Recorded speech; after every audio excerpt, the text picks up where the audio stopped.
My people, I welcome you again to the Science of Corruption, where you have the opportunity to understand exactly what are the root causes of corruption and exactly what must be done in order to curtail the effect or impact of corruption on our lives or society. All right. So, in my video, part 28 on the science of corruption, I explained in details why and how the judiciary lacks adequate independence or autonomy. And in the previous video, I told you why it is important that the judiciary are adequately independent or autonomous. Having independence or autonomy does not mean it is enough.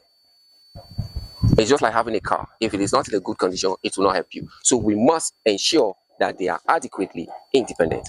Now, I told you and I explained in details why they lack this independence, and I pointed out that it is in the area of appointment and in the area of financing and in the area of impeachment of judicial officers. These are the leading causes or areas where they lack adequate independence or autonomy. All right. So I told you that in other countries, they notice that power is shared disproportionately between these three branches of government, and it is a justifiable bias that the judiciary cannot be voted into office but can only be appointed into office, like I was explaining. So it is right that they are appointed, but as soon as it becomes a process of appointment, it is susceptible and more vulnerable to manipulations than when the executive and the legislature get into office, which is a very vibrant and vital tool for having independence or autonomy. All right. So other countries, they say in the area of financing, if the judiciary should bring their budget for the year, as soon as the budget is approved by the legislature, all their monies are given to the judiciary one time in a year. It's not that every time the amount standing to be credited to the judiciary is being, the executive will now sign, monies go to the judiciary, then the service of condition of the judiciary is dependent on the decision of the executive. In other countries, these budgets, when they're approved, they are approved one time in a year, and they are for administrative purposes and for capital projects of the judiciary. They manage their funds, they pay themselves after getting the money from the executive and the legislature once in a year. So that between January to the end of the year, when they never do budget, you know, they manipulate judicial officers because you are the ones that is deciding whether you build quarters for them, whether you build new courts for them, whether they have good conditions of service.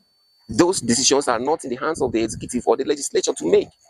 You understand? Those ones that are left to the judiciary. This is a way to compensate the bias that is done to them in the area of financing, like I was explaining. All right. Now, secondly, they say in other countries that the judicial officers should enjoy a life tenure.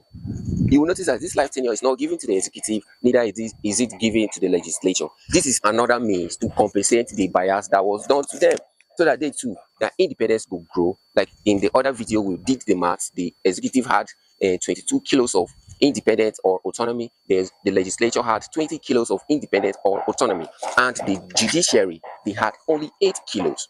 So by the time you do the compensation in the area of financing, like I just explained, you add 2 kilos to the 8 that they had. That will be 10. Now, if you say that they should enjoy life autonomy, only them, not the other two branches, it will mean that you've added another 2 kilos. That will be 12. All right. Now, when it comes to the area of impeaching the judicial officers, you now say the executive in other countries, the president and the governor, they have no role to play in the impeachment process of the chief justices of such countries or such states.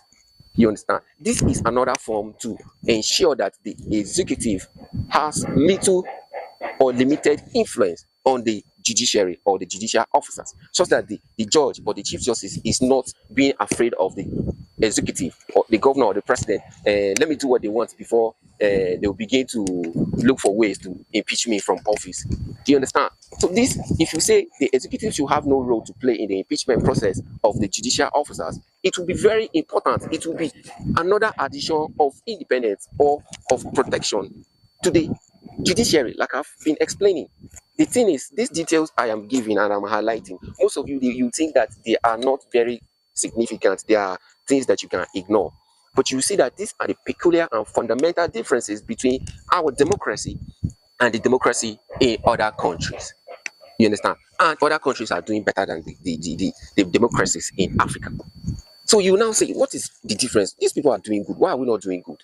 Don't go and start condemning yourself that it's because we are corrupt. This is why we are not moving.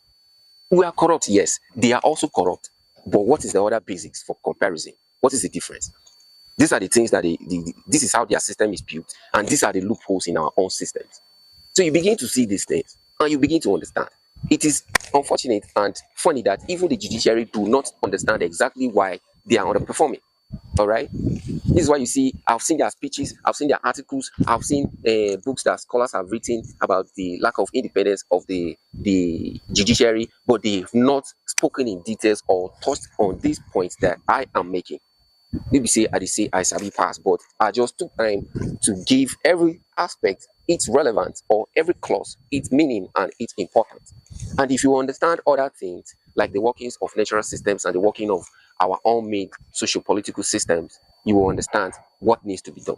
The issue of independence is really, very important. In fact, this is the key and fundamental principle of democracy, such that the three arms of government are adequately independent, such that one is not unduly influencing the other one. I told you that I'm not saying influence is out of the picture, but it must be legal influence only that will be felt in our system. Any backdoor influence, we must cut it out. If we don't cut it out, because we are corrupt, because we are selfish, everybody will now be looking to their interest. This is when you begin to hear things like, if you can't stop them, join them. All right. So in my next video, I'll explain how adequate independence can serve as a good tool for protection or a safe house where people that wish to do good and not be wish to be incorruptible can go and hide inside and protect themselves from political victimization and begin to work and do good for the general public. All right. So stay with me and be patient to learn and understand all the points I'm making. My name is Sheena David, and stay attending classes on the science of corruption. You understand all that you need to know. And I know this because of the grace of God and because of the time I've put into studying exactly what is wrong with our nation. All right. Thank you. Bye.